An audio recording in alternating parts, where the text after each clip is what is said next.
Hello प्यारे बच्चों, आप देख रहे हैं आपका प्यारा सा यूट्यूब चैनल कैरियर एकेडमी कुंडा, जिसमें मैं गोविंद आप सभी का स्वागत एवं अभिनंदन करता हूं। हम लोग एक नई क्लास की स्टार्टिंग करने चल रहे हैं। यह क्लास 11th के लिए होगी। 11th की मैथ की क्लास होगी, जिसमें हम लोग मैथ को समझेंगे, मैथ होता क्या है, यानी बेसिक से लेकर एक स्टैंडर्ड लेवल तक मैथ पढ़ने वाले हैं। आज उसी सिलसिले को थोड़ा सा आगे बढ़ाते हुए हम लोग चैप्टर 1 की स्टार्टिंग करने चल रहे हैं। और चैप्टर 1 जो हमारे पास है वो सेट्स क्या है, सेट्स के बारे में समझेंगे और सेट्स होता क्या है, इसको निरूपण कैसे करते हैं, मतलब व्यक्त कैसे करते हैं। और अगर व्यक्त करने की बात आती है तो इसमें एक दो साइन आते हैं, जैसे हम लोग बिलोंग्स टू की बात कर देते हैं। इसी में एक्सरसाइज जो 1.1 है और सेट के टाइप कितने होते हैं, हम इन्हीं बातों को समझने चल रहे हैं। तो चलिए समझते हैं सेट क्या है। पहले हम सेट की बात कर लेते हैं। सेट, अगर हम समुच्चय की बात करते हैं तो समुच्चय क्या है, कुछ इसके बारे में समझते हैं। देखिए, जब भी बात आती है अगर समुच्चय क्या होता है, सबसे पहले समझ लेते हैं जो समुच्चय की थ्योरी है, जो सेट्स की थ्योरी है, उसको किसने दिया था? जॉर्ज कैंटर ने दिया था। अगर हमसे आपसे पूछा जाए जो सेट की थ्योरी है, theory of sets, theory of sets जो है, अगर दिया किसने है तो इसको दिया था भैया जॉर्ज कैंटर ने दिया था। जॉर्ज कैंटर ने दिया था। ये जो जॉर्ज कैंटर है, अगर इसको और आगे बढ़ा जाए तो ये हमारे लिए एक आगे, यानी हम जब मास्टर डिग्री हासिल करेंगे या पीएचडी करेंगे तो उसमें भी हमें सेट्स के बारे में समझना यानी दिया गया होता है, जो बहुत ही बेसिक से लेकर के स्टैंडर्ड हाई लेवल तक बहुत एडवांस लेवल में दिया होता है। तो हमें अगर आपसे पूछा जाए कि सेट क्या होता है, अगर सेट के जनक कौन है या सेट के जो थ्योरी है किसने दिया था, तो वो है हमारे पास जॉर्ज कैंटर है। अगर जॉर्ज कैंटर की बात करते हैं हम लोग, तो जो इसको समझा जाता है, पहली बात तो यह है हमारे आधुनिक विज्ञानों में, जो हमारे पास आधुनिक विज्ञान है, आधुनिक विज्ञान की थ्योरी में इसका प्रयोग ज़्यादा किया गया होता है। जो संग्रह, समुच्चय का मतलब होता है यहाँ संग्रह बनाना, तो संग्रह जब हम बनाते हैं तो आधुनिक विज्ञान में इसका ज़्यादा से ज़्यादा प्रयोग किया गया है। इसके अलावा अनुक्रम क्या होता है, अनुक्रम में भी इसका प्रयोग किया गया है। ज्यामिति क्या है, ज्यामिति में इसका भी प्रयोग किया गया है। मतलब जो ज्यामिति के अंदर आपको सेट मिल जाएगा, अनुक्रम के अंदर भी आपको सेट मिल जाएगा। तो सेट की बात करते हैं। सेट मतलब समुच्चय। समुच्चय को अगर हम परिभाषित करें तो क्या होता है समुच्चय? समुच्चय समझते हैं। समुच्चय का अगर हम बेसिक बात करें तो यहाँ हो जाएगा भैया इसका जो संग्रह या समूह से हो जाएगा, संग्रह या समूह। जब हम किसी व्यक्ति तो नहीं कह सकते, जब किसी वस्तु में सब आ जाएंगे। जैसे हम भी वस्तु हैं, अगर कोई ऑब्जेक्ट देखा मैंने वो भी वस्तु है, कुछ भी देखा, कॉपी देखा, पेन देखा, अगल बगल हमने क्रिकेट के खिलाड़ियों को खेलते हुए देखा, या फिर कोई जानवर को देखा, या फिर अपने क्लास में कुछ ऐसे ऑब्जेक्ट देखा, वो सभी क्या है? वस्तुएं हैं। लेकिन अगर उन्हीं वस्तुओं को देखकर हम उनके गुण के आधार पर, प्रॉपर्टी के आधार पर क्या करते हैं, उनका एक समूह निरूपण करते हैं, समूह बनाते हैं, तो समूह को हम लोग समुच्चय कहते हैं। मतलब वस्तुओं का एक ऐसा समूह जो किसी विशेष गुणधर्म के आधार पर क्या किया गया हो, बनाया गया हो। विशेष गुणधर्म के आधार पर किए गए हम लोग क्या, संग्रह को ही क्या कहते हैं? समुच्चय कहते हैं। यानी क्या हो जाएगा भैया? विशेष गुणधर्म के आधार पर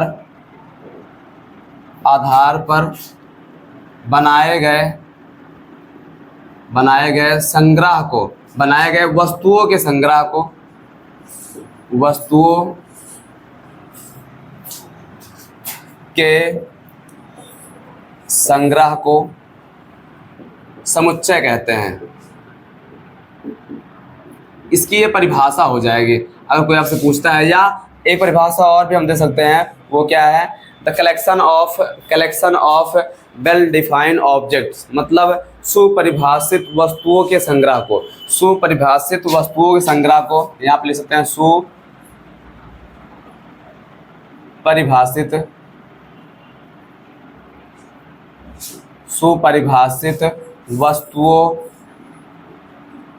वस्तुओं के संग्रह को समुच्चय कहते हैं। यहाँ पे जो सुपरिभाषित की बात आती है भैया, इसको हम कहते हैं वेल डिफाइंड ऑब्जेक्ट्स। यहाँ पे हो जाएगा कलेक्शन और ये हो जाएगा हमारा सेट। तो इसका मतलब हो जाएगा यहाँ पे वेल डिफाइंड ऑब्जेक्ट का जो कलेक्शन हो जाएगा, यानी collection of well defined objects is called, क्या हो जाएगा हमारे पास? सेट। अगर हम सेट की बात समझते हैं, सुपरिभाषित क्या है? बात समझ लेते हैं। सुपरिभाषित मतलब कोई ऐसा कथन, सुपरिभाषित का मतलब हो जाए कोई ऐसा कथन। अगर हम समझे सुपरिभाषित क्या होता है, तो सुपरिभाषित का मतलब भैया एक ऐसा कथन जो क्या हो, सभी व्यक्तियों के लिए क्या हो, मान्य हो। यानी सभी, अगर कोई व्यक्ति विशेष अपने लिए ना छोड़कर, जैसे मैंने कहा कुछ बातें ऐसे होती है जिसको हमें लगता है कि सही है लेकिन दूसरे वाले को लगता है गलत है। कुछ बातें ऐसे होती है, जैसे मैंने कहा, मान लो अगर कोई एग्जाम्पल मैं आपसे समझाऊं, मैंने कहा मान लो बहुत खतरनाक जानवर, आपके मन में आया होगा खतरनाक जानवर की बात हो रही, तो शेर खतरनाक हो सकता है, या फिर सांप हो सकता है खतरनाक, या फिर कोई ऐसा भी जानवर होगा जो आपके लिए खतरनाक होगा। लेकिन वहीं अगर दूसरे ओर देखा जाए तो कुछ लोग शेर को पालते भी हैं, या फिर कुछ आदिवासी लोग होते हैं वो शेर को क्या करते हैं, शिकार भी करते हैं। जैसे मैं सांप की बात करता हूँ तो आपके मन में चला हमारे लिए, आपके लिए सांप खतरनाक हो सकता है, लेकिन अगर वहीं पे हम कोई सांप पकड़ने वाले को बुला लाएं तो वो तो कहेगा सर सांप हमारे लिए खतरनाक है ना, क्योंकि हम सांप से हमेशा खेलते हैं। तो कुछ ऐसी बातें हम पकड़ते हैं जो सबके लिए सत्य हो। खतरनाक शब्द जो है आपस में ये कि एक वेल डिफाइन ऑब्जेक्ट नहीं हुआ। कुछ बातें हमारे लिए खतरनाक है, हम स्वीकार करते हैं, लेकिन अगला उसे स्वीकार नहीं करता है। जैसे मैं कह दूं महान, कुछ बातें महान के लिए, अगर मैं कह दूं महान खिलाड़ी, तो ऐसा कोई है नहीं महान खिलाड़ी। मैं महान कवि की बात करता हूँ, नहीं, ये भी सुपरिभाषित बातें नहीं होती। महान, या फिर मैं कह दूं हमारे जो महान प्रधानमंत्री है, तो ये भी ऐसा महान हो नहीं सकता। मतलब कुछ ऐसी बात हम सोचेंगे कि उसको सभी लोग क्या हो, ऐसा कथन जो क्या हो, सर्वमान्य हो। सर्वमान्य का मतलब ये है, सर्वमान्य का मतलब ये, जैसे मैं कह दूं कि अंग्रेजी वर्णमाला में 5 स्वर होते हैं।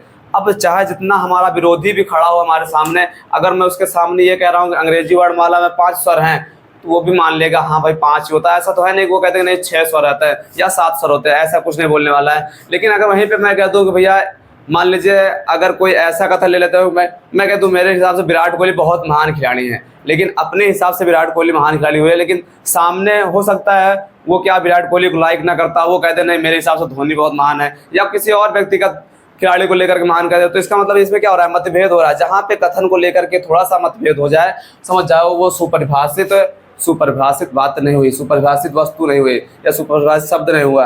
तो सुपरिभाषित समझ में आया होगा। अब हम समझते हैं फिर क्या सुपरिभाषित, क्या आगे चलते हैं तो हमारे बात आता है अवयव क्या होता है। अवयव या एलिमेंट, जिसको हम कहते हैं एलिमेंट,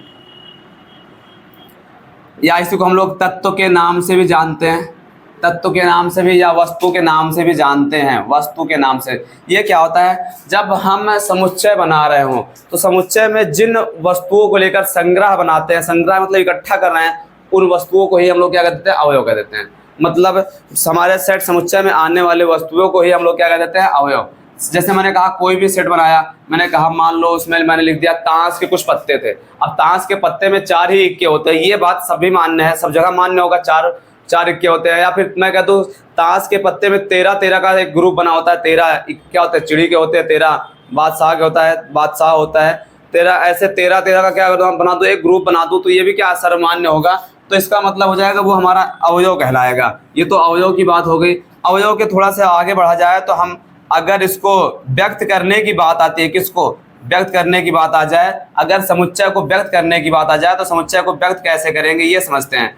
देखो जब भी हम समुच्चय को लिखते हैं या निरूपण करते हैं या व्यक्त करते हैं तो कैपिटल लेटर से लिखते हैं। जिस समुच्चय को जब भी लिखा जाएगा, समुच्चय को कैपिटल लेटर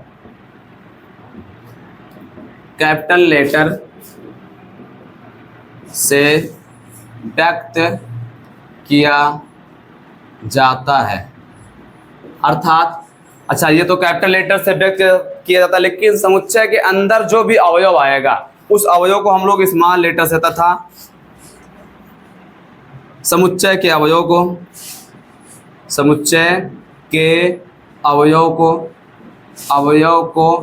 मंझले कोष्ठक के अंदर, मंझले कोष्ठक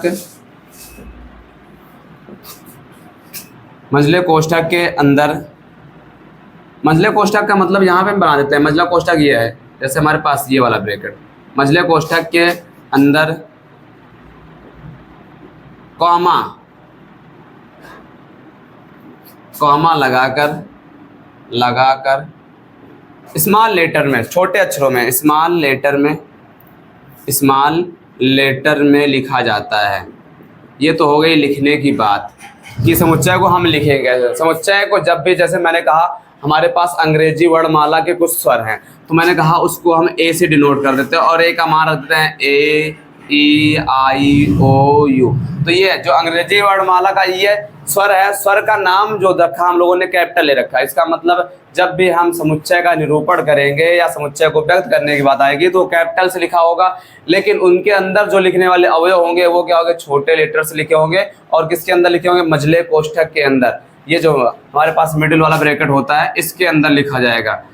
अगर ये तो बात हो गई व्यक्त करने की। अगर व्यक्त करने की बात से थोड़ा सा और आगे बढ़ते हैं तो हमसे पूछा जाता है कि समुच्चय का निरूपण आप कितने प्रकार से कर सकते हैं। तो समुच्चय का जो निरूपण होगा वो हम दो प्रकार से कर सकते हैं। एक तो पहला हमारे पास है जिसको हम लोग कहते हैं रोस्टर विधि, यानी रोस्टर में सूची विधि भी आ जाएगा। या दूसरा हमारे पास नंबर होता है जिसको हम लोग कहते हैं समुच्चय निर्माण विधि, समुच्चय जिसको हम लोग गुण विधि के नाम से भी जानते हैं। तो इतनी बातें आप नोट करिए, फिर हम लोग तो आगे बढ़ते हैं।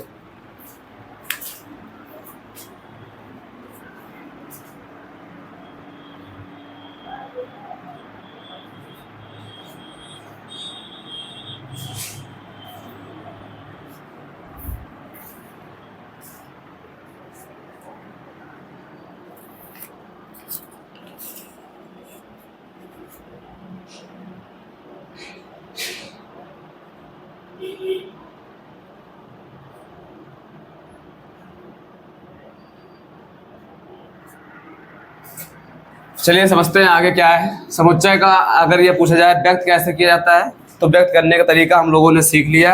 अब हम समझते हैं समुच्चय का निरूपण क्या होता है, निरूपण कैसे कर सकते हैं, कितने प्रकार से कर सकते हैं।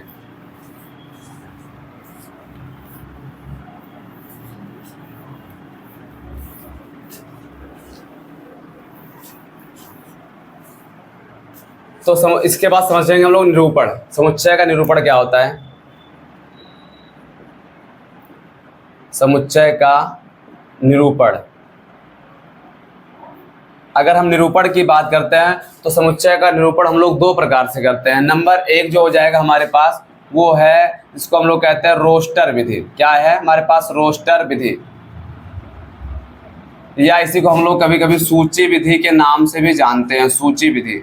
अच्छा, इस विधि में हम लोग करते क्या है, इस विधि में जो भी हमारे पास अवयव होगा, जो भी हमारे पास क्या होगा, अवयव होगा, या फिर हमारे पास जो भी वस्तु होगी, उस वस्तुओं का जब हम समूह बनाएंगे तो मझले कोष्ठक के अंदर लिखेंगे और कॉमा लगा कर लिखेंगे। मतलब जब हम अपने अवयवों का सारणीबद्ध करें, सारणीबद्ध करने पर उसे मझले कोष्ठक के अंदर कॉमा लगा कर लिखे तो उसे हम लोग कहते हैं रोस्टर विधि में लिखा जा रहा है। मतलब क्या हो जाए, जब समुच्चय के अवयवों को, जब समुच्चय के अवयवों को मझले कोष्ठक के अंदर, मझले कोष्ठक जिसको ये वाला चिन्ह हो जाएगा, मझला कोष्ठक के अंदर क्या हो जाएगा, कॉमा लगाकर सारणीबद्ध किया जाता है तो उसे हम लोग क्या कह देंगे, रोस्टर विधि कह देंगे। जैसे अगर हमसे कहा जाए, जैसे कुछ एग्जाम्पल लिख लेते हैं। जैसे हमने कहा पहला एग्जाम्पल है अंग्रेजी वर्णमाला के हम स्वर ले लेते हैं। अगर अंग्रेजी वर्णमाला के स्वर लेंगे तो उसे हम कैपिटल ए से डिनोट करते हैं और लिखते हैं ए, ई, आई, ओ, यू। ये जो कॉमा लगा कर आप लिख रहे हो क्या अवयवों को, ये अपने आप में क्या हुआ, एक समुच्चय हुआ। और कौन सी विधि में लिखा है आपने, रोस्टर विधि में लिखा हुआ है। अगर मैं बात कर लूँ दूसरे नंबर की, अगर दूसरे नंबर की हम बात करते थे, जैसे एक एग्जाम्पल और ले लेते हैं। मैंने कहा ए कोई सेट है, ए नहीं हमें इसको बी भी नाम दे सकते हैं। बी कोई सेट है, इसमें लिखा है 2, 4, 6, 8, 10। ये भी अपने आप में क्या एक समुच्चय है, को जो सम संख्याओं पर आधारित है। किस पर है, ये सम संख्याओं पर आधारित है। और हमने इसमें देखा है प्रत्येक अवयव को क्या किया, हम लोग कॉमा लगा कर अलग अलग लिख रहे हैं। इसका मतलब ये जो है ये क्या हो जाएगा, हमारे पास रोस्टर विधि हो जाएगा। जैसे और मान लो हमें लिखना पड़ जाए, अगर हम किसी शब्द की बात करते हैं, जैसे हमसे कहा जाए मैथमेटिक्स लिखा हुआ है, मैथमेटिक्स, मैथमेटिक्स जो शब्द है, अगर शब्द के अक्षरों का कि अक्षरों का हमें क्या बनाना पड़ जाए, कि अक्षरों का समुच्चय बनाना पड़ जाए, तो याद रखें कि जो समुच्चय बनेगा यहाँ पे वो क्या होगा, इनके अक्षर का बनाएंगे। और अक्षर एक ही बार लिखते हैं, बार बार नहीं लिखते। जैसे एम है, ए है, टी है, एच है, ई है, फिर यम आया, नहीं एक बार हो चुका है नहीं लेंगे, ए आया है एक बार हो चुका है नहीं लेंगे, टी आया है एक बार हो चुका है आई ले लेंगे, और सी ले लेंगे, और एस ले लेंगे। तो ये हो जाएगा हमारे पास मैथमेटिक्स शब्द के अक्षरों का समुच्चय हो जाएगा।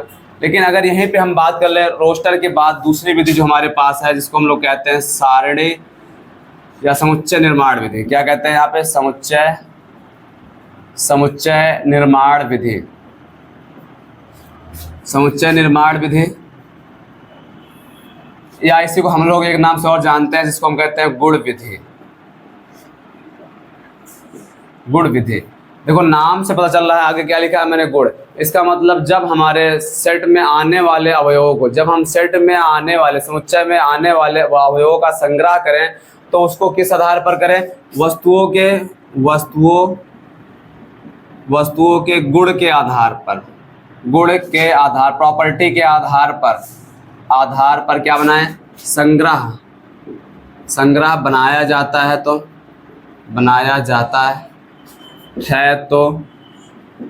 तो उसे हम लोग कहते हैं समुच्चय निर्माण विधि कहते हैं। जैसे मान लो ये हमारे पास लिखा हुआ है क्या, ए ई आई ओ यू, ये क्या है, ये अंग्रेजी वर्णमाला का स्वर है। क्या कर किए हो आप, कॉमा लगाकर अलग अलग लिखे हो तो ये क्या हो गया, रोस्टर हो गया। लेकिन यही बात मैं ऐसे लिख देता हूँ, जिसमें हम लोग एक्स यहाँ पे लिखते हैं, छोटा मतलब ब्रैकेट एक्स का मतलब हो जाएगा यहाँ पे अवयव। यहाँ पे इसको हम लोग सेमी कॉलन पढ़ते हैं, सेमी कॉलन। लेकिन यहाँ इसका जो पढ़ेंगे हम सच दैट एक्स, इसका मतलब सेट के अंदर आने वाला अवयव कौन, यक्स। किस प्रकार होगा, यक्स अंग्रेजी वर्णमाला का स्वर है।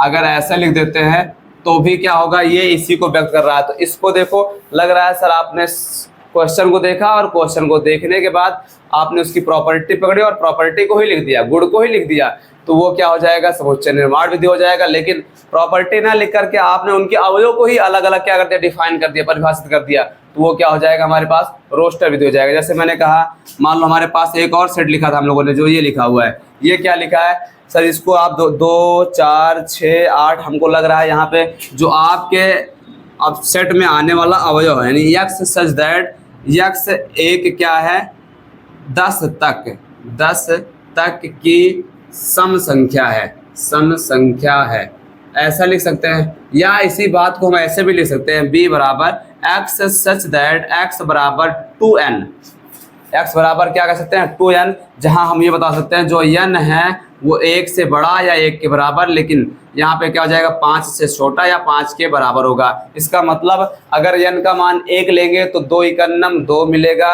n का मान 2 लेंगे 2 दूना 4 मिलेगा, n का मान 3 लेंगे तो 2 तियां 6 मिलने वाला है, n का मान 4 लेंगे 2 चौको 8 मिलने वाला है, n का मान अगर 5 लेंगे 2 पंचे 10। तो कुछ ऐसे जब आपको कथन दिखना स्टार्ट हो जाए तो हम समझ जाएंगे ये कौन सी विधि है, समुच्चय निर्माण विधि है। और अगर कहीं हमको लगता है कि सर कॉमा लगाकर अलग अलग लिखा गया है तो उसे हम लोग कह देंगे रोस्टर विधि कह देंगे। बात समझ में आई?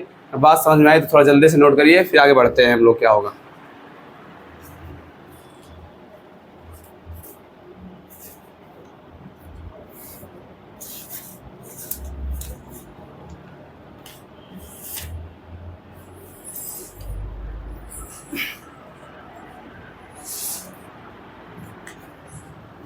चलिए समझते हैं आगे क्या होगा। ये तो हो गया, हम लोगों ने समझा कि रोस्टर विधि क्या होती है, समुच्चय को लिखते कैसे हैं। समुच्चय को लिखने की 2 विधियां हमारे पास है, एक तो रोस्टर हो गया और दूसरा समुच्चय निर्माण विधि हो गई। इसमें एक और साइन आता है जिसको हम लोग पढ़ते हैं बिलोंग्स टू। अगर हम फिजिक्स की भाषा में पढ़ते हैं तो फिजिक्स की भाषा में एक हमारे पास है जिसको अपसाइलन पढ़ते हैं, अपसाइलन। तो समझते हैं अपसाइलन के बारे में, यानी हम अगर गणित की भाषा में पढ़ें तो गणित में हम उसको पढ़ते हैं बिलोंग्स टू। क्या चीज़, ये हमारे पास ये साइन है, इसको हम अगर देखा जाए तो फिजिक्स की भाषा में, विज्ञान की भाषा में इसको अपसाइलन कहते हैं, अपसाइलन कहते हैं। लेकिन अगर अपने गणित की भाषा में देखा जाए तो इसका मतलब हो जाएगा बिलोंग्स टू, बिलोंग्स टू। इसका मतलब होता है का अवयव, का अवयव, या ये भी कह सकते हैं संबंध है या संबंधित है, संबंध है या संबंधित है। कुछ ऐसा पढ़ते हैं। अगर ये बात है, अगर हम कहते हैं ये बात, तो इसका मतलब हो जाएगा does not belongs to, does not belongs to, belongs to. तो ये हो जाएगा हमारे पास, इसका मतलब संबंधित नहीं है। जैसे मैं कह दूं हमारे पास कोई एक सेट है ए, अगर ये कोई सेट है जिसमें मैंने कहा मान लो हमारे पास लिखा हुआ 1 2 3 4 5 6 7 8 9 10 तक कोई अवयव लिया है। अब आपसे मैं पूछूं कि बताओ इसमें कितने अवयव हैं, आपने कहा 10 तक अवयव हैं। मैंने कहा कौन कौन से हैं, तो आपने कहा 1 है, 2 है, 3 है, 4 है, 5। इसका मतलब एक जो है एक अवयव है, 2 जो है एक का अवयव है, देखो मैं क्या पढ़ रहा हूँ, का अवयव है, 3 एक का अवयव है, 4 एक का अवयव है। इसका मतलब हम कह सकते हैं 4 जो है वो बिलोंग करेगा किससे, ए से। 5 जो है वो भी बिलोंग करेगा किससे, ए से। 6 जो है वो भी क्या करेगा, बिलोंग करेगा ए से। इसका मतलब 6 भी एक अवयव है, 5 भी एक अवयव है, 4 भी एक अवयव है। लेकिन अगर हम कहते हैं बताओ 11 क्या एक अवयव है, तो आप कहोगे नहीं सर इसमें 11 कहीं है ही नहीं, इसका मतलब 11 डज नॉट बिलोंग्स टू ए। मैं कहता हूँ 0 के बारे में बताओ, सर 0 भी मुझे दिखाई नहीं दे रहा है ए में, तो 0 भी डज नॉट बिलोंग्स टू ए। तो ये हो जाएगा बिलोंग्स टू और डज नॉट बिलोंग। जैसे एक और एग्जाम्पल समझे, मान लो हमारे पास कोई सेट बी लिखा हुआ है, जिसमें मैंने लिखा 1 3 5 7 9, और मैं पूछूं बताओ 8 के बारे में क्या ख्याल है, 8 बिलोंग करेगा भी से? आपने कहा नहीं 8 तो आया नहीं, 8 does not belongs to be. तो आपको समझ में आया कि बिलोंग्स टू होता क्या है, यानी अवयव है कि नहीं है। ये बात क्लियर है। ये बात अगर क्लियर है तो कुछ हमारे पास और भी हमारे पास क्या होता है, एक संग्रह होता है, समुच्चय होता है, जिसको हम समझ लेते हैं। जो समुच्चय होगा वो नंबर पर आधारित, मतलब संख्याओं पर आधारित है। अगर संख्याओं पर आधारित की बात कर लेते हैं, संख्याओं पर आधारित समुच्चय क्या है, जैसे मैं बात कर लूँ, पहला हमारे पास आता है जिसको हम कहते हैं नेचुरल नंबर। क्या कहते हैं यहाँ पे, नेचुरल नंबर।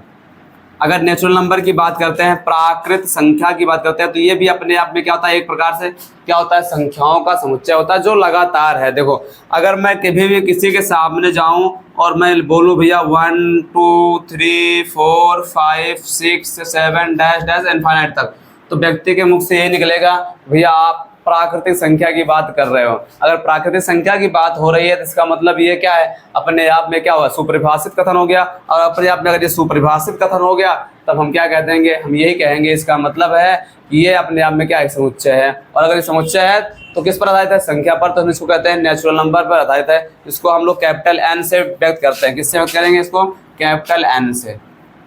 इसके बाद हमारे पास आता है जिसका दूसरा नंबर जो हमारे पास है, जिसको हम कहते हैं होल नंबर। क्या हो जाएगा, होल नंबर। अगर होल नंबर की बात करते हैं जिसको हम पूर्ण संख्या कहते हैं, पूर्ण संख्या। पूर्ण संख्या की बात आती है तो पूर्ण संख्या स्टार्ट होता है 0 1 2 3 4 5 डैश डैश, ये भी कहाँ होता है, इनफाइनाइट तक। ये भी अपने आप में क्या एक लगातार क्रम में बढ़ रहा है, सीरीज के अकॉर्डिंग चल रहा है। अगर मैं किसी के सामने जाऊँ और 0 से काउंटिंग करना स्टार्ट कर दूँ तो वो व्यक्ति भी क्या कहेगा, इसका मतलब आप पूर्ण नंबर की बात कर रहे हो, पूर्ण संख्या की बात कर रहे हो। पूर्ण संख्या कहाँ से स्टार्ट होती है, 0 से स्टार्ट होती है, कहाँ तक चलती है, अनंत तक चलती है। इसको किससे व्यक्त करते हैं, कैपिटल W से व्यक्त करते हैं। इसके बाद हमारे पास आ जाएगा तीसरा वाला नंबर जो इसको हम लोग पढ़ते हैं इंटीजर। क्या पढ़ते हैं, इंटीजर। इंटीजर क्या होता है, जिसको हम पूर्णांक के नाम से जानते हैं। पूर्णांक क्या होता है, अच्छा ये अगर पूर्णांक की बात हो रही है तो पूर्णांक जो होता है अपने आप में 0 से स्टार्ट होता है, 0 1 2 3 डैश डैश डैश, कहाँ तक होता है, इनफाइनाइट। और पीछे आता है तो -1 -2 -3 डैश डैश, कहाँ तक होता है, माइनस इनफाइनाइट तक। तो जब मुझे कोई नंबर ऐसा दिख जाए कि जो भैया 0 के साथ पॉजिटिव में भी हो और 0 के साथ नेगेटिव भी हो, तो उसे हम लोग कहते हैं पूर्णांक। पूर्णांक अपने आप में, इसका मतलब पूर्णांक के फिर 2 पार्ट हो जाएंगे। एक तो होता है धनात्मक पूर्णांक। क्या हो जाएगा, धनात्मक, जिसमें सिर्फ हम पॉजिटिव वाली बात करते हैं, जिसको Z+ से डिनोट करते हैं। और एक हमारे पास हो जाएगा ऋणात्मक, जिसको हम लोग Z- से डिनोट करते हैं। मतलब जब इसको हम 2 पार्ट में बांट दें, प्लस वाले को अलग लिख दें, माइनस वाले को अलग लिख दें, तो उसे हम लोग धनात्मक और ऋणात्मक पूर्णांक कहते हैं। इसी के साथ साथ हम आगे बढ़ते हैं और आगे हमें पढ़ना है कि ये सम नंबर क्या होता है, सम संख्या क्या होती है। सम संख्या का मतलब इवन नंबर। इवन का मतलब ये हो जाएगा जो हमारे पास नंबर होते हैं जो 2 से क्या होते हैं, कट जाते हैं। जैसे मैंने कहा 2। अच्छा सम में हम एक बात और काउंट करते हैं, 0 को भी काउंट कर लेते हैं, 0 2 4 6 डैश डैश इनफाइनाइट तक। ऐसा कभी नंबर आपको देखने को मिल जाए तो ये अपने आप में क्या होता है, सम संख्या होती है। और जो विषम संख्या की बात होती है, विषम संख्या की बात हो जाएगी तो वो क्या है, जिसको हम ऑड नंबर कहते हैं।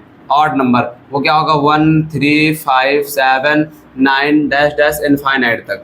ऐसे ही ये सभी संख्याओं का क्या हो रहा है, समुच्चय बनाया जा रहा है। और भी हमारे पास संख्याएं, जैसे भाज्य क्या होता है, अभाज्य क्या होता है, भाज्य जो किसी से कट जाए, अभाज्य जो किसी से न कटे, या फिर हम ये भी समझ सकते हैं सर ऐसा नंबर जिसका अगर हम क्या करें, गुणनखंड करें, फैक्टराइज करें, तो उसके कम से कम क्या हो, 2 से ज़्यादा पार्ट हो जाए। 2 से ज़्यादा पार्ट होंगे तो अपने आप में क्या हो जाएगा सर, वो भाज्य संख्या कहलाएगी। और जिसके 2 से ज़्यादा पार्ट होंगे नहीं, वो अभाज्य प्राइम नंबर कहलाएगा। जैसे मैंने कहा, मान लो 5 की बात कर लेते हैं। 5 के 2 पार्ट होते हैं, एक तो स्वयं 1 हो जाता है और एक तो स्वयं 5 हो जाता है। मतलब 2 पार्ट में 1 और 5 ही हो पाता है, इसके अलावा नहीं हो पा रहा है। तो जिसके 2 से ज़्यादा पार्ट होंगे वही क्या होगा, अभाज्य कहलाएगा। जिसके 2 से ज़्यादा पार्ट नहीं हो, सिर्फ 2 ही पार्ट हो रहे हैं, वो क्या होगा, अभाज्य कहलाएगा। तो ये नंबर पर आधारित कुछ बातें हुई। अब इसके साथ ही हम स्टार्ट करने चल रहे हैं अपना एक्सरसाइज 1.1।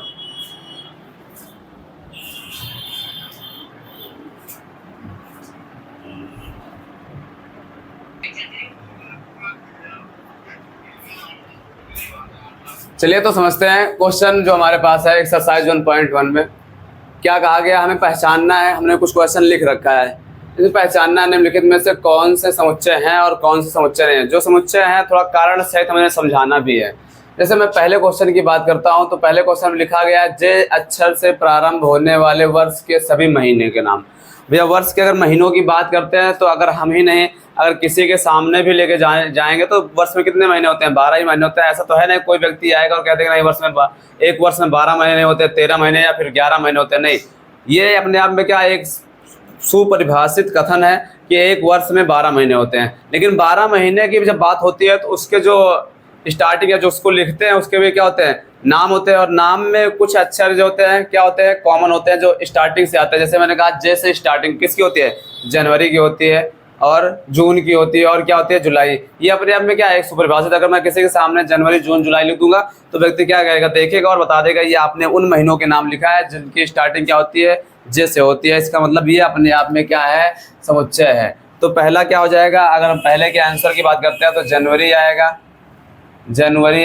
जून आएगा और क्या आएगा, जुलाई आएगा। ये क्या बन रहा है, सेट बन रहा है। और ये सेट बन रहा है तो कथन इसका मतलब है सुपरिभाषित भी है।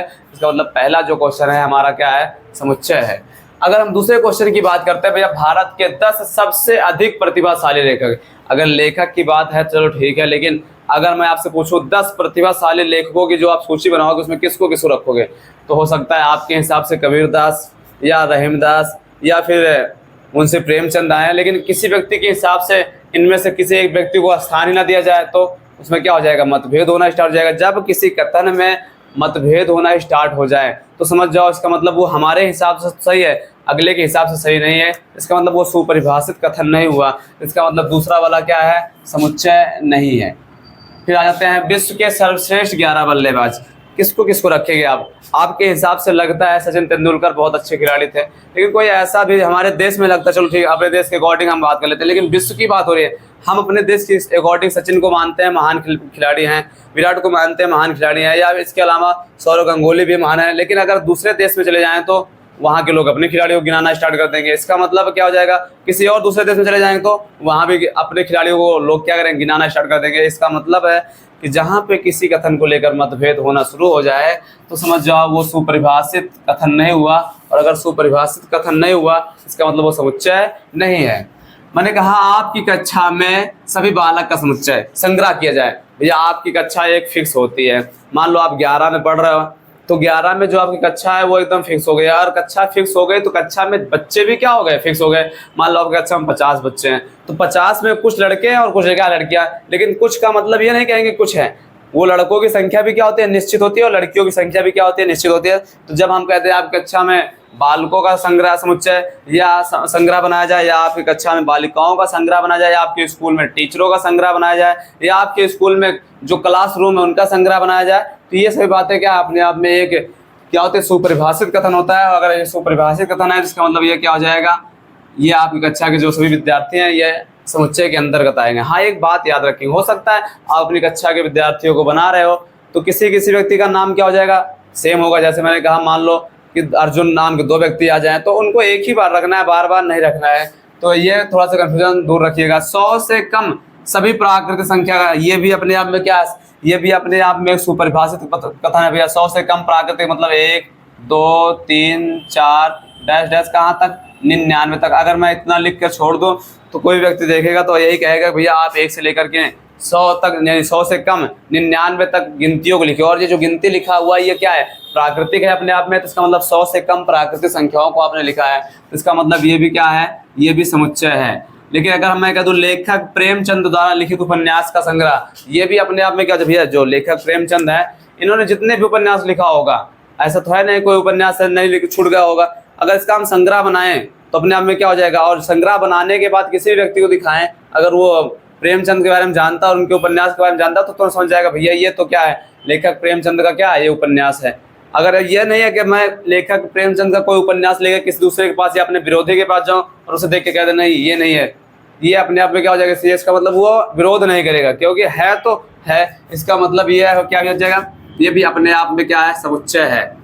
लेकिन सभी समपूर्णांकों का क्या बनाया जाए, समपूर्णांकों का संग्रह, ये भी अपने आप में क्या हो जाएगा, सभी समपूर्णांक। पूर्णांक क्या होते हैं भैया, यहाँ पे हमारे पास जो प्लस में भी होते हैं और माइनस में, लेकिन मुझे वही लिखना है जो सम हो। इसका मतलब 2 4 6 0 2 4 6 8 10 प्लस की ओर भी, और 0 2 -2 -4 -6 -8 माइनस की ओर, ये भी क्या हो जाएगा, सभी समपूर्णांक भी अपने आप में क्या हो जाएंगे, समुच्चय है। इस अध्याय में आने वाले प्रश्न का संग्रह, भैया अगर हम चैप्टर 1 की बात करें तो जो हमारे बुक में चैप्टर 1 में जितने क्वेश्चन लिखे होंगे वो अगर सेम प्रकाशन की बुक है, अगर अलग प्रकाशन की बात ना की जाए, सेम एनसीईआरटी की बात की जाए, एनसीईआरटी में हमारे बुक में जितना क्वेश्चन होगा एनसीईआरटी में उतना आपकी बुक में क्वेश्चन होगा, उतना ही एनसीईआरटी किसी दूसरे वाले बच्चे के बुक में क्वेश्चन होगा। इसका मतलब क्या है, सब में क्वेश्चन की संख्या क्या होगी, मात्रा फिक्स होगी। अगर ऐसी बात है तो हम कह देंगे इसका मतलब इस अध्याय में आने वाले जो प्रश्न है वो भी क्या है, अपने आप में समुच्चय है। लेकिन अगर मैं कह दूं विश्व के सबसे खतरनाक जानवर ले जाए तो भैया कुछ जानवर हमारे हिसाब से खतरनाक होते हैं, आपके हिसाब से खतरनाक होते हैं, लेकिन कुछ क्या होते हैं लोग उनको पाल कर रखते हैं। जैसे मैं कहता हूँ सांप खतरनाक है, लेकिन कुछ व्यक्ति उन्हें पाल कर रखते हैं, उन्हें खेलते भी है। जैसे मैं कहता हूँ सपेरे जो होते हैं टहलते रहते हैं, जो सांप पकड़ने वाले होते हैं, वो क्या करते हैं सांपों को पकड़ते रहते हैं। इसका मतलब उनके लिए तो खतरनाक नहीं है। जो हमारे जंगलों में कुछ आदिवासी निवास करते हैं उनके हिसाब से तो शेर क्या हुआ, खतरनाक है नहीं, लेकिन हमारे हिसाब से शेर क्या है, खतरनाक है। तो खतरनाक शब्द अपने आप में क्या सुपरिभाषित बात नहीं है, सुपरिभाषित कथन नहीं है, तो इसका मतलब ये समुच्चय नहीं होगा। लेकिन अगर मैं विश्व के सर्वश्रेष्ठ खिलाड़ियों की बात कर लूँ, ये भी क्या हो जाएगा, सर्वश्रेष्ठ अपने आप में एक सुपरिभाषित बात नहीं होती, कथन नहीं होता। लेकिन 50 से कम अगर हम प्राकृतिक संख्या की बात, जैसे मैंने कहा 100 से कम, वैसे 50 से कम, तो ये अपने आप में क्या हो जाएगा, सुपरिभाषित कथन हो जाएगा। तो जो कथन सुपरिभाषित होता है, मतलब ऐसा कथन जिसको सभी माने विरोध ना हो, उसे हम लोग कहते हैं समुच्चय कहते हैं। चलिए फिर क्वेश्चन नंबर 2 में बात कर लेते हैं। क्वेश्चन नंबर 2 में हमसे कहा है इलाहाबाद की बात किया हुआ है। अगर हम इलाहाबाद की बात करते हैं, ALLAHABAD, इलाहाबाद लिखा हुआ है। इलाहाबाद में हमसे पहला नंबर कहा है कि इसमें जो स्वर आए हैं तो स्वरों का आप बना दो समुच्चय, स्वरों का समुच्चय याद रखेंगे। देखते हैं कोई भी अक्षर को दोबारा नहीं लिखते हैं, मतलब एक बार ही लिखते हैं, बार बार नहीं लिखते हैं। जैसे मैंने कहा है अगर हमें क्या बनाना है, स्वरों का समुच्चय बनाना है, तो सबसे पहले ए लेंगे, एल लेंगे, एल 2 बार आया छोड़ देंगे, फिर ए हमने नोट कर लिया, आप नहीं लेंगे, एच लेंगे, फिर ए आया, ए नोट हो गया, नहीं लेंगे, बी ले लेंगे, फिर ए आया है छोड़ देंगे, फिर ले लेंगे डी, तो ये हो जाएगा। अच्छा हम तो स्वरों का बना रहे थे, अगर स्वरों का बना रहे थे तो इसका मतलब ए आया है और ए के अलावा कोई भी स्वर नहीं है, तो हमारा ये हो जाएगा एन स्वर। लेकिन अगर हमसे कहते दूसरा इलाहाबाद में अक्षरों का समुच्चय बना दीजिए इलाहाबाद में, तो जो हमारे पास अक्षरों का समुच्चय बनेगा, अक्षरों का समुच्चय, अक्षरों का समुच्चय में याद रखेंगे कोई भी अक्षर एक बार लिखेंगे, बार बार नहीं। मैंने जैसे ए लिखा था, एल लिखा है, फिर क्या लिखेंगे यहाँ पे, ए तो लिख लिए, एल भी लिख लिए, एच लिख देंगे, बी लिख देंगे और डी लिख देंगे, ये हो जाएगा। ऐसे ही हमसे पूछा जाता है कभी कभी एक और क्वेश्चन पूछा जाता है जिसको हम लोग कहते हैं मैथमेटिक्स, मैथमेटिक्स। इसमें पूछ लेता है कि कितने स्वर हैं, स्वरों का अलग बनाइए, व्यंजन का अलग बनाइए या अक्षर का अलग बनाइए। कभी कभी हमसे पूछ लेता है बेटर का बताओ, BETT यार बेटर का बताओ क्या होगा। कुछ ऐसे शब्द जब आना स्टार्ट हो जाए तो स्वर का पूछेगा तो स्वर ही रखेंगे, व्यंजन का पूछेगा तो व्यंजन। अगर हमसे अक्षर का पूछता है तो याद रखेंगे एक अक्षर को एक ही बार लिखेंगे, बार बार नहीं लिखने वाले हैं। फिर हमारे पास जो क्वेश्चन नंबर तीसरा है हम उसकी बात कर लेते हैं। तीसरा वाला क्वेश्चन, जिसमें कहा है समुच्चय तो दिया गया है, इसको रोस्टर रूप में लिखना है। देखो अपने आप में अगर इस क्वेश्चन को पढ़ा जाए तो ये समुच्चय निर्माण विधि में लिखा हुआ है। जब किसी गुण को देखकर, प्रॉपर्टी को देखकर कोई कथन कहा जाए, कोई बात कही जाए तो वो समुच्चय निर्माण हो जाएगा। लेकिन उस कथन को हम लोग क्या करते हैं, अलग अलग ऑब्जेक्ट में क्या करते हैं, तोड़कर डिफाइन करते हैं, परिभाषित करते हैं, तो वो अपने आप में क्या हो जाएगा, रोस्टर विधि हो जाएगा। जैसे पहला क्वेश्चन है, तीसरे का पहला है, जिसमें कैपिटल ए लिखा हुआ है। हमसे कहा गया एक्स आने वाला अवयव, एक्स मतलब आने वाला अवयव, सच दैट मतलब इस प्रकार होगा कि जो एक्स होगा वो धन पूर्णांक होगा, मतलब ऋण में नहीं होगा, धन में होगा। और कैसा होगा कि अगर उसका आप क्यूब करोगे तो वो 7 से क्या हो जाएगा, छोटा। अगर हमारे पास देखा जाए तो भैया धन पूर्णांक में क्या होता है, धन पूर्णांक में होता है 0 1, 0 की बात ना करते हो, 0 ना तो अपने आप में धन होता है ना ऋण होता है, 1 2 3 4 5 ऐसे होता है। हमसे तो कहा गया इनका क्यूब भी करना है, और क्यूब करने के बाद 7 से कम लेना है। तो हम अगर 1 का क्यूब करते हैं तो 1 आएगा, 2 का क्यूब करते हैं तो 8 आ जाएगा, ज़्यादा हो जाएगा तो सिर्फ हमारे आंसर में क्या आ जाएगा, 1 हो जाएगा। लेकिन अगर मैं बी क्वेश्चन की बात करता हूँ, बी क्वेश्चन में कहा है यक्स मतलब आने वाला अवयव, सच दैट मतलब इस प्रकार होगा कि जो आएगा अवयव वो 8 से क्या होगा, कम होगा। अगर 8 से कम होगा तो 8 से कम कौन होता है, 1 2 3 4 5 6 7, ये होता है 8 से कम। क्या चाहिए था हमको, प्राकृतिक। प्राकृतिक स्टार्ट कहाँ से होता है, प्राकृतिक जो स्टार्ट होता है 1 से स्टार्ट होता है, 1 2 3 4 5 6 7 8, 8 तक नहीं जाना, 8 से कम ही जाना है। तो ये हो गया क्वेश्चन नंबर एक्सरसाइज 1.1 का क्वेश्चन नंबर 3 तक। जल्दी से नोट करिए, अगर नोट करना है तो फिर आगे बढ़ते हैं हम लोग।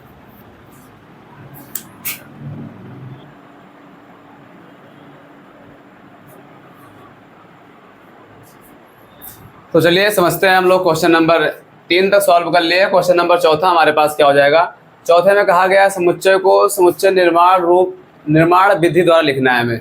तो कुछ लिखा हुआ है, कॉमा लगाकर लिखा है, मझले कोष्ठक के अंदर यानी मझले ब्रैकेट के अंदर लिखा गया है। इसका मतलब कॉमा लगाकर मझले ब्रैकेट के अंदर लिखना, मतलब रोस्टर रूप में लिखा हुआ है। ये रोस्टर विधि में लिखा है और हमसे क्या पूछ रहा है, समुच्चय निर्माण विधि में लिखिए। मतलब हमसे पूछना चाहता है कि ये किस प्रॉपर्टी या किस गुणधर्म के हिसाब से लिखा गया है, वो गुण बता दीजिए। तो चलिए यहाँ बताते हैं। क्वेश्चन नंबर हमारे पास जो चौथे का पहला ए है, अगर इसको ध्यान से देखा जाए तो ए में लिखा क्या गया है, लिखा है 3 6 9 और क्या है 12, ये है। अगर इसको ध्यान से देखा जाए तो ये हमें लगता है 3 का टेबल लिखा हुआ है। अगर ये 3 का टेबल है तो कहाँ तक है, ये 3 दूना 6 3 त्रिका 9 और 3 चौक 12, 4 तक पढ़ा गया है। तो इसको हम कुछ ऐसा लिखेंगे, इसका मतलब हो जाएगा a बराबर x सच दैट, मतलब हमारे सेट में आने वाला अवयव x जो होगा वो 3 × n के बराबर होगा। जहाँ n की बात कर लेते हैं तो जहाँ हमारे पास n का मान हो जाएगा 1 2 3 4, ये हो जाएगा। इस कंडीशन को हम लोग ऐसे भी लिखते हैं, n का मान 1 से बड़ा या 1 के बराबर, 4 से छोटा या 4 के बराबर होगा। मतलब अगर हम n का मान 1 रखेंगे तो 3 का नम 3 मिलेगा, n का मान 2 रखेंगे तो 3 दूना 6 मिलेगा, n का मान 3 रखेंगे तो 3 त्रिका 9 मिलेगा, n का मान 4 रखेंगे तो 3 चौक 12। तो ये मिल गया हमें, क्या एक गुण बन गया, एक प्रॉपर्टी बन गई, जिसके हिसाब से संख्याएं हमें मिलती चली जा रही है। मैं क्या कर रहा हूँ, उस प्रॉपर्टी में नेचुरल नंबर को फिट कर रहा हूँ और मुझे ये रोस्टर रूप में मिलता हुआ चला जा रहा है। इसका मतलब इस रोस्टर रूप का ये क्या हो जाएगा, गुण हो जाएगा, गुण विधि हो जाएगी, मतलब समुच्चय निर्माण विधि हो जाएगा। ऐसे मैं क्वेश्चन नंबर बी की बात कर लेता हूँ। बी जो हमारे पास लिखा है 2 4 6 डैश डैश इनफाइनाइट तक लिखा हुआ है। इसको थोड़ा ध्यान से देखा जाए तो मुझे लग रहा है सर ये 2 4 6 ये अपने आप में क्या है, एक सम संख्या है। अगर ये सम संख्या है तो इसको हम लोग लिख सकते हैं, यहाँ पे क्या हो जाएगा, बी बराबर लिख सकते हैं एक्स सच दैट एक्स एक क्या है, सम संख्या है, सम संख्या है। इसकी स्टार्टिंग कहाँ से होती है, वैसे सर 2 से स्टार्टिंग होती है। अगर हम 0 को ना माने तो 0 को काउंट ही ना करें तो 2 4 6 8 तक, 8 10 इनफाइनाइट तक। या इसको हम ये भी कर सकते हैं, b बराबर एक्स सच दैट एक्स बराबर 2n, जहाँ n का संबंध किससे होगा, नेचुरल नंबर से होगा। और नेचुरल नंबर में कहाँ तक लेंगे, तो इनफाइनाइट तक लेंगे। क्यों, क्योंकि ये भी अनंत तक गया है, तो हम यहाँ पे नेचुरल नंबर को भी क्या करेंगे, अनंत तक रखेंगे। 1 2 3 4 5 6 7 ऐसे रखते चले जाएंगे। जैसे 1 रखा तो 2 इकन्नम 2, 2 रखा तो 2 दूना 4, 3 रखा 2 3 6, 4 रखा 2 चौको 8, ऐसे मिलता हुआ चला जाएगा। तो ये हो जाएगा, इस ये रोस्टर रूप हो गया और ये क्या हो गया, समुच्चय निर्माण विधि हो गई। ऐसे अगर हम क्वेश्चन नंबर सी की बात कर देते हैं, हमारे पास जो सी लिखा हुआ है 1 4 9 10 तक लिखा हुआ है। मतलब हमारे पास जो क्वेश्चन नंबर सी है इसमें लिखा है 1 4 9 डैश डैश कहाँ तक है, 100 तक लिखा हुआ है। इसको थोड़ा ध्यान से देखा जाए तो कोई क्रम तो है नहीं, अगर 1 के बाद 2, 2 के बाद 3, 3 के बाद 4 अगर ऐसा लिखा होता तो प्राकृतिक संख्या होती, लेकिन ऐसा लिखा ही नहीं गया है। अगर मैं इसको सम के हिसाब से देखूँ तो सम में क्या होना चाहिए, 2, 4, 6, वो भी नहीं लिखा है। विषम में देखूँ तो विषम में क्या होता है, 1, 3, 5, वो भी नहीं लिखा है। अगर मैं भाज्य की बात करता हूँ तो एक में ना तो भाज्य काउंट होता है और एक मतलब ये जो अपने आप में एक लिखा हुआ है, एक ना तो भाज्य है ना अभाज्य, इसका मतलब भाज्य भी नहीं है। तो कभी कभी हम वस्तुओं संख्याओं को वर्ग के हिसाब से भी काउंट करते हैं या घन के हिसाब से भी काउंट करते हैं। तो इसको हम थोड़ा ध्यान से देखें तो पता चल रहा है ये अपने आप में क्या है, वर्ग है। अगर ये वर्ग है तो इसको लिख सकते हैं सी इक्वल क्या हो जाए एक्स सच दैट एक्स बराबर क्या कर सकते हैं एन का स्क्वायर। एन का स्क्वायर कहने का मतलब एन बिलोंग करेगा किससे, जहाँ पे एन क्या हो जाएगा, जहाँ एन का मान हम लोग रखेंगे 1 से बड़ा और 1 के बराबर, लेकिन 10 से क्या रखेंगे छोटा और 10 के क्या रखेंगे बराबर रखेंगे। तो ये हो जाएगा जहाँ एन बिलोंग करेगा किसके बीच में, 1 और 10 के बीच। 1 और 10 के बीच कहने का मतलब 1 को भी काउंट करना है और 10 को भी काउंट करना है। तो अगर 1 रखेंगे एन के स्थान पे तो 1 का स्क्वायर होगा और 1 का स्क्वायर 1 हो जाएगा।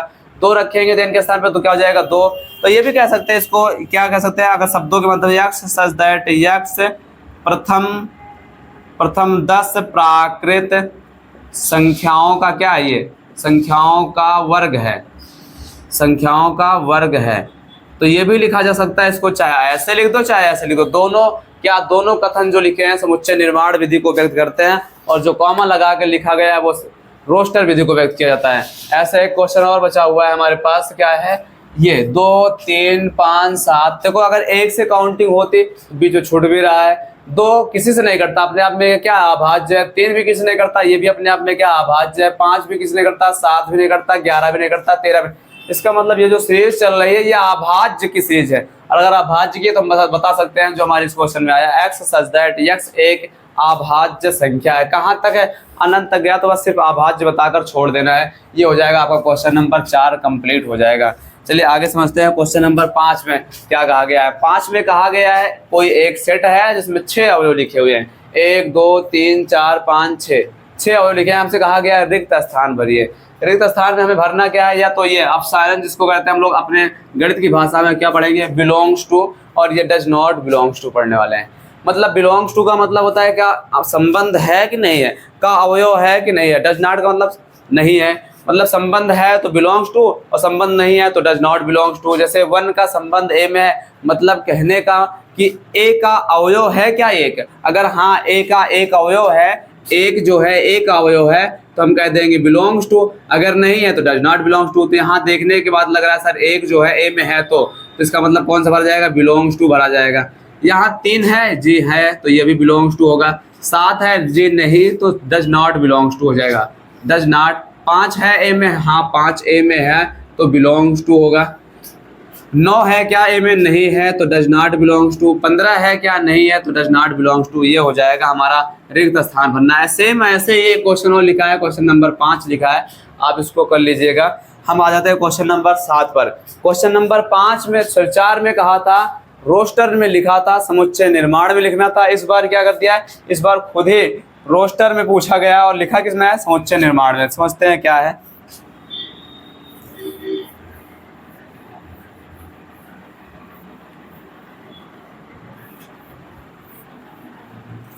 क्वेश्चन नंबर अगर 7 की बात करते हैं तो पहला कथन लिखा है एक्स सच दैट एक्स, मतलब हमारे सेट में जो आने वाला अवयव है इस प्रकार है कि यक्स जो आएगा वो एक पूर्णांक कहलाएगा और पूर्णांक जो भी होगा वो 7 से क्या होगा, छोटा होगा, लेकिन -3 से क्या होगा, बड़ा होगा।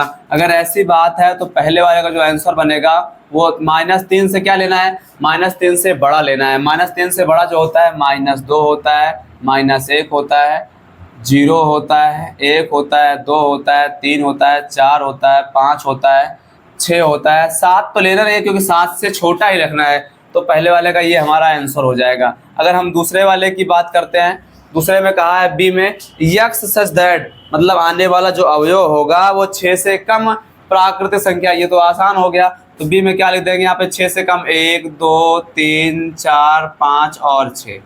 ऐसे क्वेश्चन नंबर अगर हम 3 की बात करते हैं, 3 में कहा है एक्स सच दैट, मतलब आने वाला जो भी अवयव होगा वो 2 अंकों की संख्या होगी। अच्छा 2 अंकों की कैसी संख्या होगी, प्राकृतिक होगी।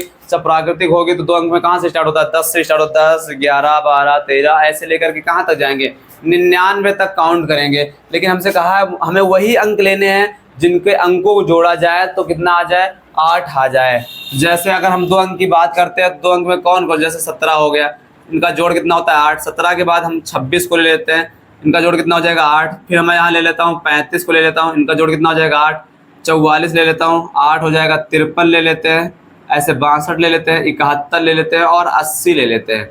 ये जो नंबर है इनका अंकों का सम, ये अपने आप में 2 अंक वाले संख्याएं हैं, और ये 2 अंक वाली संख्याएं हैं तो इनके अंकों का जोड़ कितना हो रहा है, 8 हो रहा है। इसका मतलब ये हमारा आंसर हो जाएगा।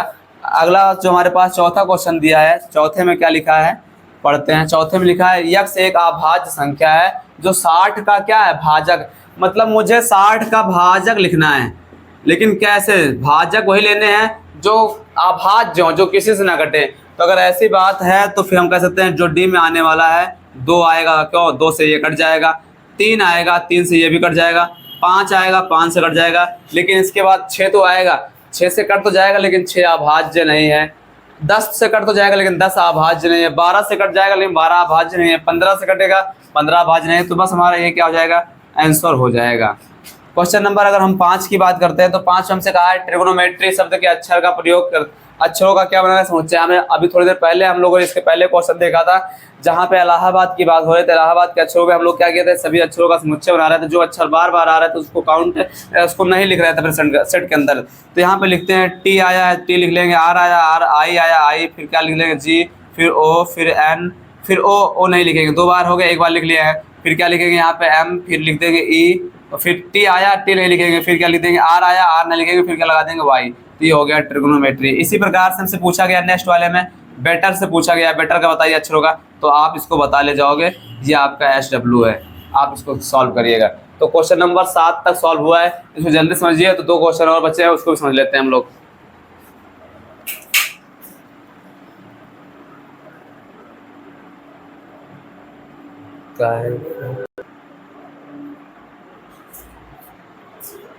चलिए समझते हैं फिर क्वेश्चन नंबर 8 क्या है। क्वेश्चन नंबर 7 तक हम लोग सॉल्व कर लिए हैं। क्वेश्चन नंबर 8 जो लिखा गया है वो लिखा है समुच्चय को समुच्चय निर्माण रूप में लिखना है। जैसे कुछ कथन लिखे हुए हैं रोस्टर रूप में लिखा गया है और हमें निर्माण रूप में लिखना है। जैसे पहला क्वेश्चन है यहाँ पे जिसमें लिखा है 3, 6, 9 और 12, और हमें लगता है ये क्वेश्चन अभी हम थोड़ी देर पहले सॉल्व करके आए हैं। वो क्वेश्चन नंबर हमारा था शायद चौथा था, चौथे में इसको सॉल्व किए हैं। इसमें चौथे में जब सॉल्व कर रहे हैं तो क्या लिखा था इसमें हम लोगों ने A बराबर इसका नाम दिया था, और इसमें लिखा है 3, 6, 9 और 12। क्या लग रहा है ये 3 का टेबल है, और कितने तक है ये 4 तक। तो ये हम कह सकते हैं यहाँ पे इसका मतलब हो जाएगा x such that x belong to, या x बराबर क्या हो जाएगा 3n। n का मतलब यहाँ हो जाएगा जहाँ हम ये कह सकते हैं n बिलोंग करेगा किससे, यहाँ पे 1,4 से, 1,4 से ये हो जाएगा।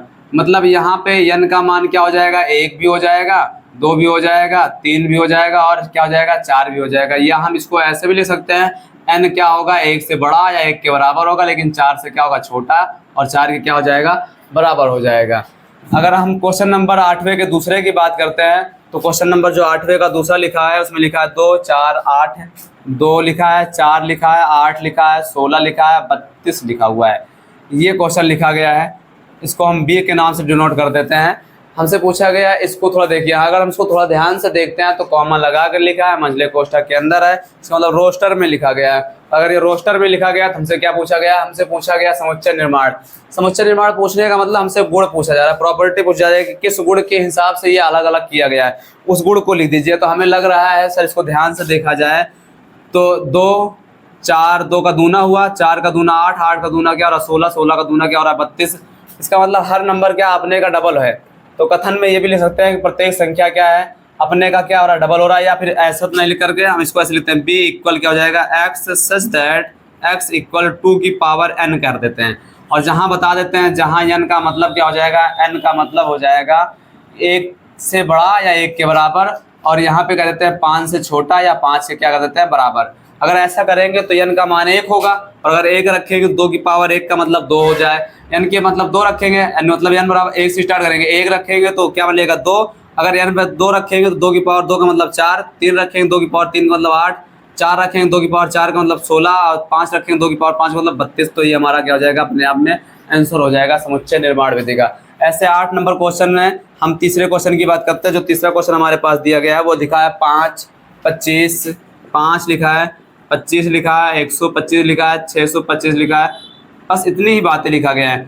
अगर इसको भी थोड़ा ध्यान से देखा जाए तो ये भी इसी के जैसा है, 5, 25, 125, 625। इसका मतलब हम कह सकते हैं कि ये जो भी क्वेश्चन लिखा है x such that x equal लिखा है 5 की पावर n। अरे भैया n का मान 1 रखेंगे तो 5 मिलने वाला है, n का मान 2 रखेंगे तो 25 मिलने वाला है, n का मान 3 रखेंगे तो 125 मिलेगा, n का मान 4 रखेंगे तो 625। का मतलब n का मान क्या होगा, 1 से बड़ा 1 के बराबर, लेकिन 4 से क्या होगा छोटा, और 4 के क्या हो जाएगा बराबर हो जाएगा। तो ये हो जाएगा समुच्चय निर्माण विधि, और ये हो जाएगा आप क्या हो जाएगा रोस्टर विधि।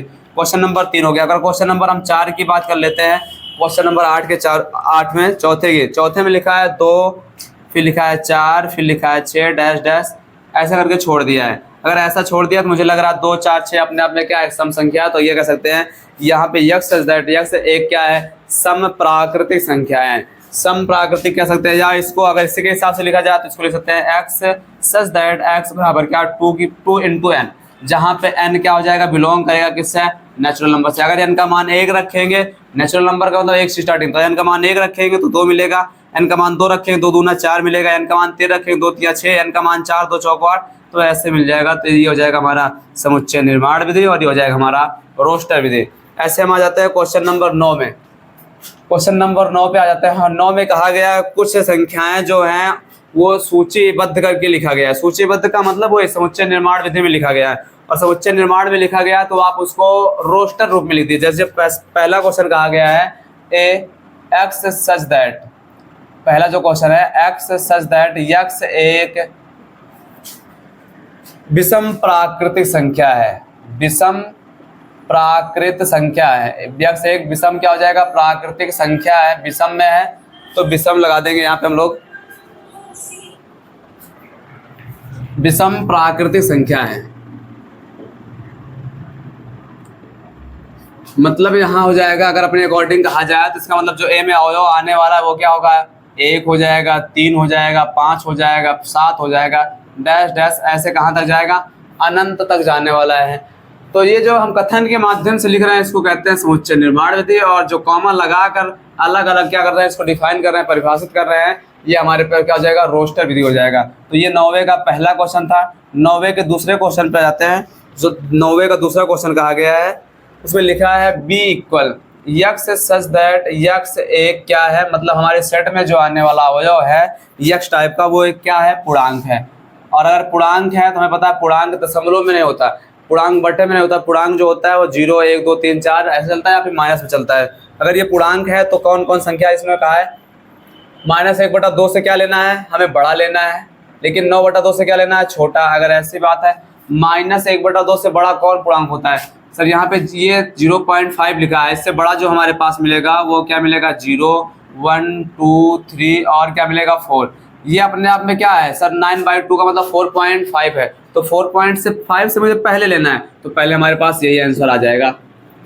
क्वेश्चन नंबर 9 का पहला हो गया, दूसरा हो गया। अगर हम तीसरे क्वेश्चन पे आते हैं तो जो तीसरा हमारा क्वेश्चन हो जाएगा वो कहा गया है इसमें लॉयल शब्द है, सॉरी लॉयल से पहले एक पूर्णांक लिखा है, कहा है से एक्स सच दैट यक्स एक क्या है पूर्णांक है, यक्स एक क्या है पूर्णांक है। अगर ये पूर्णांक है तो हमसे कहा गया इसमें जैसा एक्स स्क्वायर क्या होगा छोटा या बराबर होगा किसके 4 के, मतलब मुझे अपने सेट में कुछ ऐसे अवयव रखने हैं 2x टाइप के अवयव होंगे। अच्छा वो x टाइप के अवयव होंगे तो उनको ऐसा रखेंगे कुछ हम लोग कि वो उसका स्क्वायर करें तो वो 4 से छोटा या फिर 4 के बराबर आ जाए। अगर ऐसी बात है पूर्णांक में शामिल कौन होता है 0 का स्क्वायर 4 से छोटा ही होता है, 1 का स्क्वायर भी 4 छोटा होता है, 2 का स्क्वायर 4 के बराबर हो जाएगा तो काउंट होगा। अब -1 ये भी काउंट होगा, -2 ये भी काउंट होगा, तो पूर्णांक में ये आ जाएगा हमारे पास c का मान। मतलब पूर्णांक धनात्मक भी होता है, पूर्णांक क्या होता है ऋणात्मक। मुझे वो नंबर चाहिए जिनका स्क्वायर करे तो या तो 4 के बराबर आ जाए, 4 से क्या हो जाए छोटा हो जाए।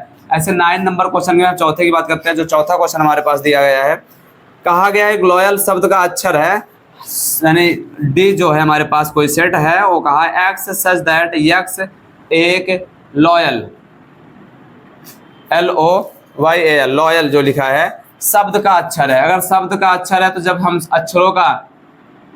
हम अक्षरों का समुच्चय बनाते हैं तो अक्षरों को अलग अलग कॉमा लगा के लिखते हैं, अगर अक्षरों को अलग अलग कॉमा लगा के लिखेंगे तो क्या आ जाएगा, यहाँ पे एल आ जाएगा, ओ आ जाएगा, वाई आ जाएगा, ए आ जाएगा, बस ये हो जाएगा।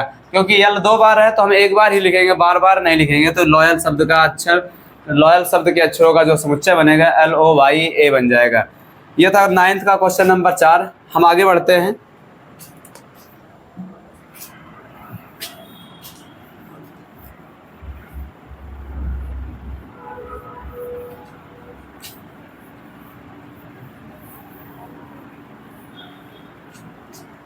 नाइन्थ के क्वेश्चन नंबर 4 के बाद 9th का हम लोग क्वेश्चन नंबर 5 को सॉल्व करते हैं। 9th का जो क्वेश्चन नंबर 5 है हमारे पास, उसमें कहा गया है इस बार कि हमारे पास एक सेट है जिसका नाम रखा है ई एक्स सच दैट एक्स, वर्ष का एक ऐसा महीना जिसमें 31 दिन आते हैं। मतलब मुझे एक ऐसा सेट बनाना है ई एक्स सच दैट एक्स, एक ऐसा वर्ष का माह होगा, वर्ष का एक ऐसा महीना है, एक्स वर्ष का एक ऐसा महीना है जिसमें कितने दिन होते हैं, जिसमें 31 दिन होते हैं।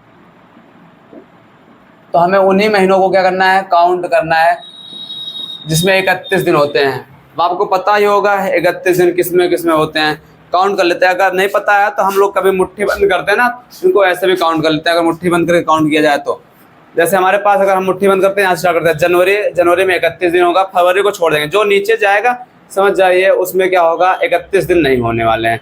जनवरी 31, फरवरी अंदर जा रहा है, इसका मतलब ये इसमें 31 नहीं हो गया तो 28 29 होगा। जनवरी फरवरी छोड़ देते हैं, मार्च 31 का होगा, अप्रैल छोड़ देते हैं, मार्च के बाद अप्रैल के बाद छोड़ देते हैं, फिर जनवरी फरवरी मार्च में 31 होगा, अप्रैल छोड़ देंगे, अप्रैल के बाद क्या आ जाएगा, मई, फिर क्या आ जाएगा जून, फिर क्या आ जाएगा जुलाई, और जुलाई के बाद क्या आ जाएगा अगस्त, फिर क्या आ जाएगा सितंबर, अक्टूबर, नवंबर, दिसंबर। मतलब जो इस ऊपर वाले आने वाले भाग है उस पर 31 दिन होगा, और जो नीचे जाने वाले भाग है उसमें क्या हो जाएगा, 30 दिन हो जाएगा। तो इसके हिसाब से तो फिर हम लोग लिखने वाले हैं ई में क्या हो जाएगा, जनवरी हो जाएगा,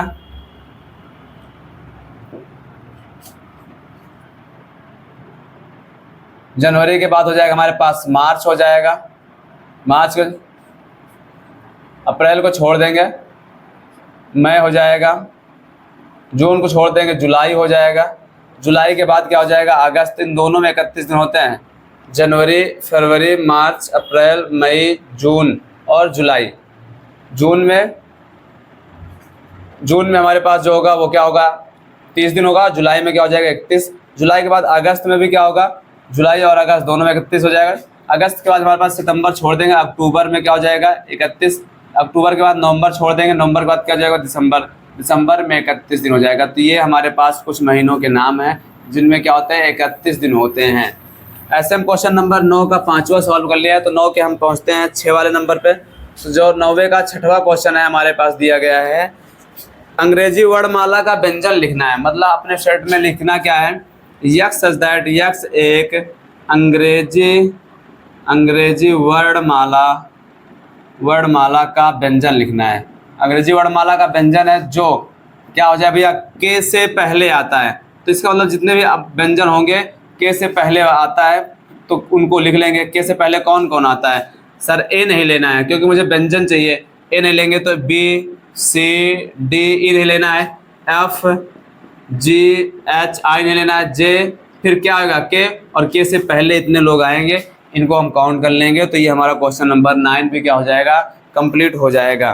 क्वेश्चन नंबर 10 में जो दिया गया वो क्या करना है, आपको मिलान करना है, जिसमें एक तरफ रोस्टर लिखा है, एक तरफ क्या लिखा है। अगर आपको रोस्टर समझ में आया है और समुच्चय निर्माण विधि समझ में आई है तो मिलान भी आप कर ले जाओगे। जैसे पहले क्वेश्चन में कहा गया है हमसे 1 2 3 6, 1 2 3 6 को देखने के बाद लग रहा है ये 1 2 3 6 ना तो कोई गुणज बन रहा है, ना तो प्राकृतिक बन रहा है, ना तो विषम बन रहा है। इसका मतलब ये किसी न किसी का भाजक होगा। तो भाजक किसका, ये मिला के कर लीजिएगा। 2 और 3 किसका, सब 2 और 3 भी भाजक है।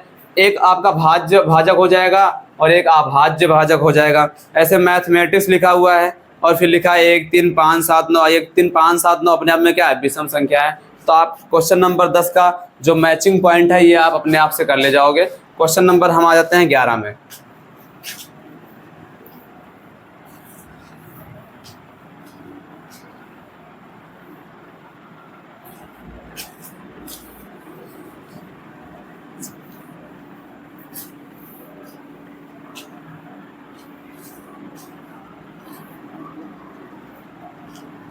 देखो जो क्वेश्चन नंबर 11 कहा गया है, 11 में लिखा है रोस्टर रूप में लिखना है। मतलब क्या समुच्चय निर्माण विधि में लिखा गया है, हमें इसको रोस्टर रूप में लिख के देना है। क्या लिखा है? AN, मतलब हमारे सेट में जो भी अवयव आएगा वो AN टाइप का आएगा।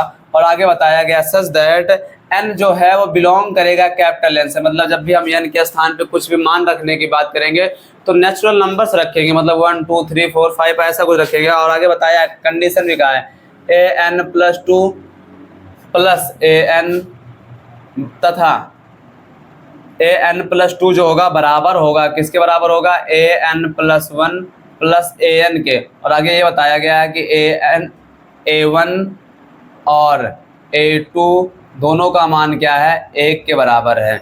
अगर ऐसी बात है तो आप बता दीजिए कि फिर आपके सेट में कौन कौन सा अवयव आने वाला है। क्या लेना है मुझे? ये कंडीशन शर्त के हिसाब से चल रही है, और जहाँ पे शर्त के हिसाब से कंडीशन चलती है उसको हम लोग कहते हैं समुच्चय निर्माण विधि।